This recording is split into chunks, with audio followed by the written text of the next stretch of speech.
Hey guys, plan was not to do this video. I didn't really even have a plan to do this particular video, but after thinking for a bit, I feel like addressing this because I feel like there's a differing of opinion as to how things went down at WrestleMania and how things going down going forward. And let me preface this by saying I was glad when The Rock came back as a wrestling fan. I was glad when Jericho came back. I was glad to see Moss came back to an extent, but it's Kane, so who gives a shit? And I was glad to see Brock Lesnar come back to an extent. Because it's a new dynamic in that respect. That Brock Lesnar coming back is something new, and even though he's not going to go out there and he's not going to put on classic matches, and he's probably not as big of a draw to wrestling fans as Rock was, he's going to be maybe not as big of a draw, but close. He's probably second to Rock in terms of drawing power, in relation to who's contracted to the company at the minute. Excuse me. But the feeling as to who won what matches at WrestleMania, the feeling as to where the WWE is going from here, the feeling as to what will headline next year's WrestleMania, and things like that. I still think WrestleMania 28 was a good year. A lot of people don't.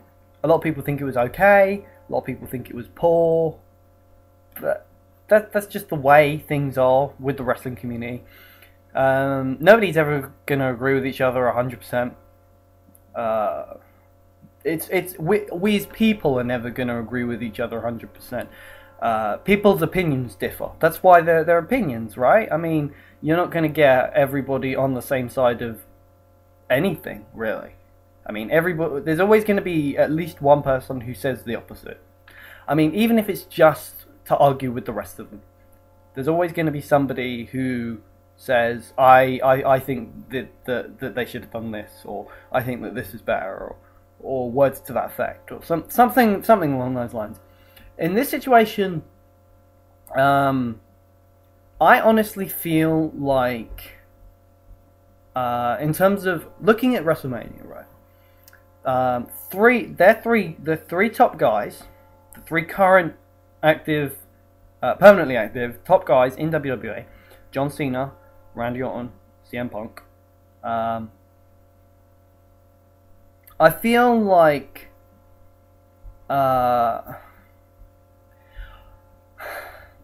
you look at the three matches they have. They all went up against Attitude Era guys, and not a lot of people picked up on that in terms of the Kane and Orton match. And in terms of the whole Triple H Undertaker match, this show just really felt like a metaphorical changing of the guard. I mean, it was supposed to be the show where maybe the torch was passed to an extent, and even in the circumstances of the current star going over the Attitude Era star in the Chris Jericho CM Punk match, I still don't feel like it was a passing of the torch, and I don't feel like the right man won either. But I mean, looking at things in the context of Kane went over Orton and Rock went over Cena, Punk had to go over. You can't job out your three top guys, your top active guys, especially to Attitude Era stars, to stars of yesteryear. I mean, it would make your product look stupid. It would make your company look stupid. It would make you look stupid going forward. I mean, how can you really recover from that? But I still feel like, in terms of a storyline context, that maybe Jericho going over, it would have added a better dynamic to the feud, because now it just feels like, I mean, ever since Jericho came back, it felt like he was in the backseat, and CM Punk was the one driving forward. Was the driver, and he was sort of a passenger in this feud. And you built up his return, and then you built him up to coming back at the Royal Rumble, and then he lost, and then there was a bit of build towards him being in the Elimination Chamber, and then he had that he was knocked out, but he didn't really lose, etc. And then you build him up to WrestleMania, and then he loses again. It's not really been good for Jericho. I mean, Jericho can lose and still come off looking good, because he's Chris Jericho. He's one of the best all-round of all time. He's great on the mic, he's great in the ring, he looks great, he carries himself great, and I mean, even outside of a wrestling context, he's great. He's a great entertainer. He's a rock star. Yeah, I'm not getting into Foley, but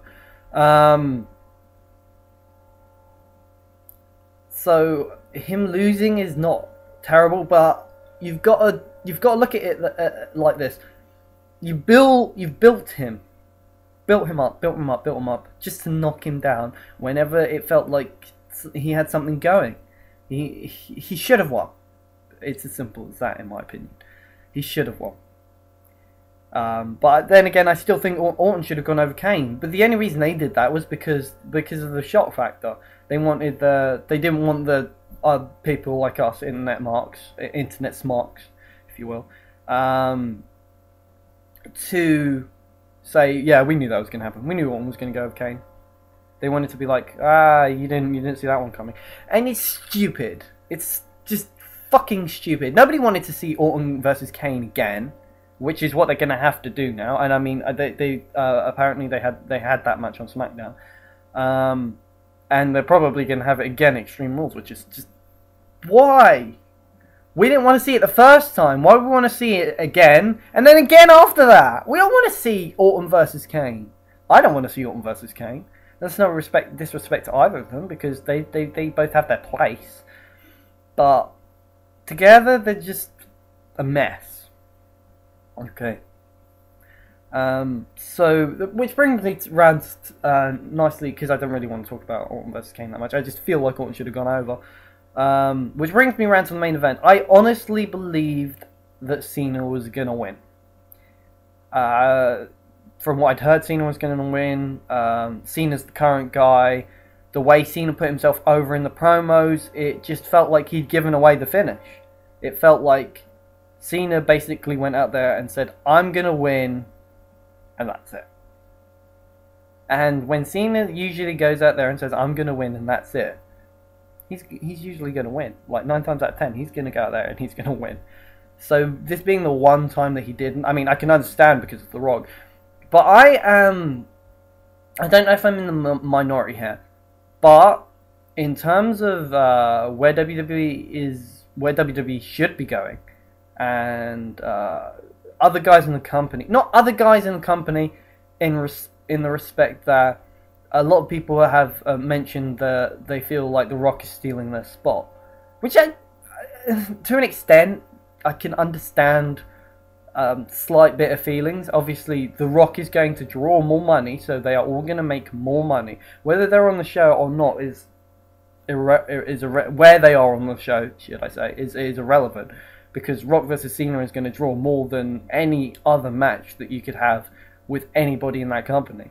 So, I guess to an extent they're being stupid, but in this particular situation. And like I said, I may be in the minority here. I would rather just The Rock not come back at all, because the way they didn't use Rock properly, they almost killed his drawing power to the point where if he'd have lost to Cena, nobody would have given a shit if he'd come back. He would have just been The Rock, and he would have been just a guy that lost to Cena. Just another guy that lost to Cena. And we've got enough of them as it is, so we don't need more. And the fact that The Rock went over is, in this situation, is it was the right person to put over, because of, it's in Miami, The Rock's hometown. The Rock is the real star out of those two. The Rock is the face. It's WrestleMania. put Cena over in that particular situation. The way they just worked it just wouldn't have worked. So they put themselves in a corner. But like I said, I feel like they shouldn't have. They should. I mean, now going forward, you've got to use The Rock. You've got to. You can't keep that heat on The Rock. You just can't do it. I mean, he's a huge star. He's going to draw loads. Great. That's good for business. But only in the short term, because in the long term, he's going to go off and he's going to disappear again. And if you book him like he's Superman, like you did with Cena, then you're going to be fucked when he's gone.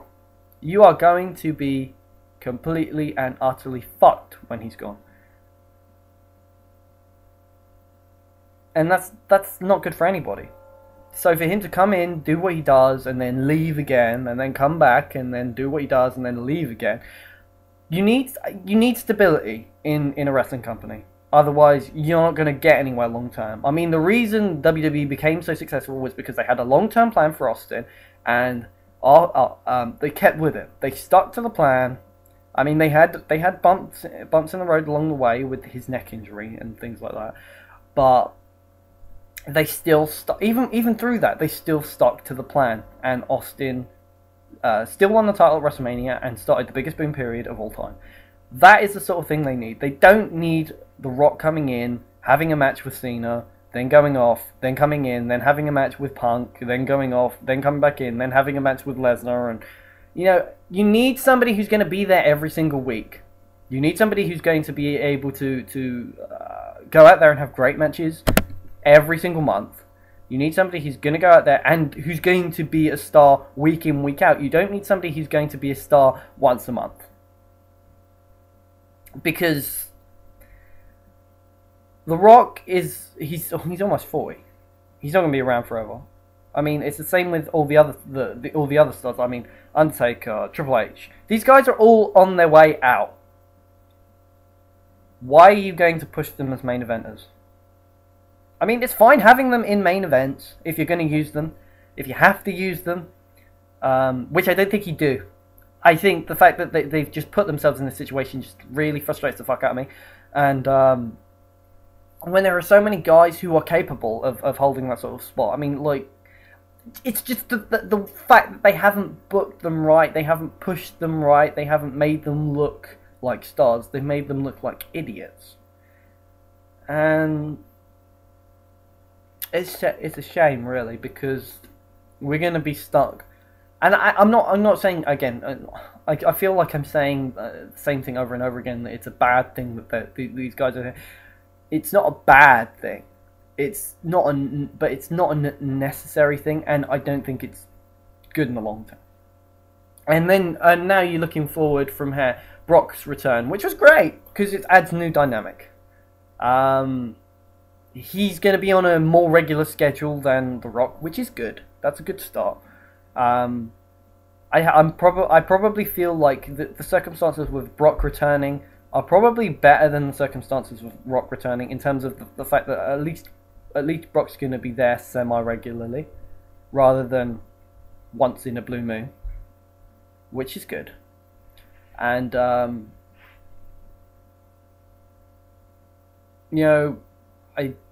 I feel like Brock's done more to add to his star power during his time off. I mean, Rock and Brock have been out of the ring for about the same sort of time. I mean, they both had their last matches in the WWE in what was it, 2004? WrestleMania 20. They both had their last WWE matches at WrestleMania 20. Brock went off to Japan. He went off to UFC. Brock just became a big movie star. I mean, that doesn't add interest in terms of, there isn't going to be somebody who watches a Tooth Fairy that ordered WrestleMania because The Rock was in it.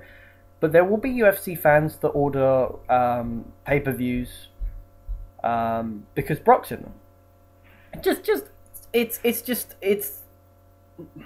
It's the human. What's the word I'm looking for? It's human nature that people will be interested to see people that they are familiar with in different in different contexts, and in particular in two sports that are, I don't care what anybody says, but they are similar. UFC and WWE are very similar. I mean, you wouldn't have guys crossing over to UFC from WWE and vice versa, into MMA. So I should say, not specifically UFC, because you've obviously got Bobby Lashley, and you've got other people who have attempted to cross over in Dave Bautista, wrestling legend. I saw in I won't go off topic, but yeah, that was amusing. But then going forward from here, I mean, where do you go with it? Because you have to keep Brock's drawing power at least for a year, and with him appearing as regularly as it looks like he's going to, which is two times a month at least. I think he's got 35 shows between now and WrestleMania. Year long contract, and the way WWE does things, they're gonna fuck themselves over and shoot themselves in the foot, and he's gonna end up being nothing by the time WrestleMania 29 comes around. I hope not, but at the same time, you need to book him strong. Him coming in and F5ing Cena in his return was great, because it makes him look and seem important. His return got one of the biggest pops. I mean, probably a bigger pop than anything at WrestleMania did, which is fucking crazy. I mean, even more than The Rock winning, I feel like the pop for Lesnar was bigger than that. It's fucking insane. Maybe it's just the fact that it was at the stadium. I'm not doubting the pop for The Rock was probably bigger, but it just felt bigger because I guess the sound travels better in an arena. But it just the way the fans erupted when Brock came out, even though they knew he was coming. I mean, with The Rock, they didn't know he was going to win. But yeah, going forward with WrestleMania 29 with the rumored matches, and I guess this is a potential spoiler here, but the rumored triple main event is Punk versus Austin, which I don't give a fuck about because I don't really like CM Punk, and I don't think him and Austin would be a very good match. I don't think Austin should be coming back to have a match with somebody who's meh at best. John Cena versus Undertaker, which is a match that hasn't needed to happen for a while. Yeah.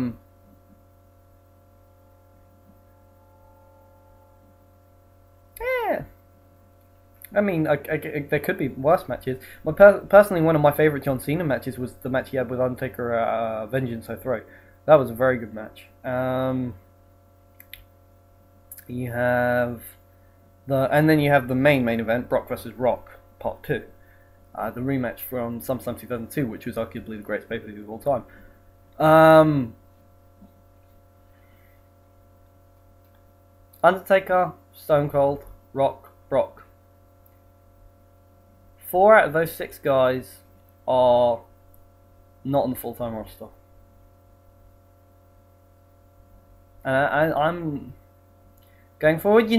That's not how you should be doing things. It's incredibly frustrating for me because there's so much talent on that roster, so much talent, and they just don't use the talent properly. Which, I mean, it can be frustrating for anybody. Just look at TNA, because they've got a great talent roster and they do fuck all with it. But hi ho, there's not a lot we can really do about it. As wrestling fans, we can just watch, because they're never going to listen to us 10%ers or 5%ers or 2%ers or whatever the number is these days. But yeah, I won't say I'm not looking forward to the potential of some of those matches. I just don't think it's the right thing to be doing for business. And I think in long term, the most important thing is the business. So with that said, I think I got all my points across. And this video was, I feel good about it. But yeah, let me know what you think, which you won't do because you don't. But it's okay. I know people watch, so I'm happy with that. And I mean, it's WWE. What can you expect? So with that, I am out. Peace.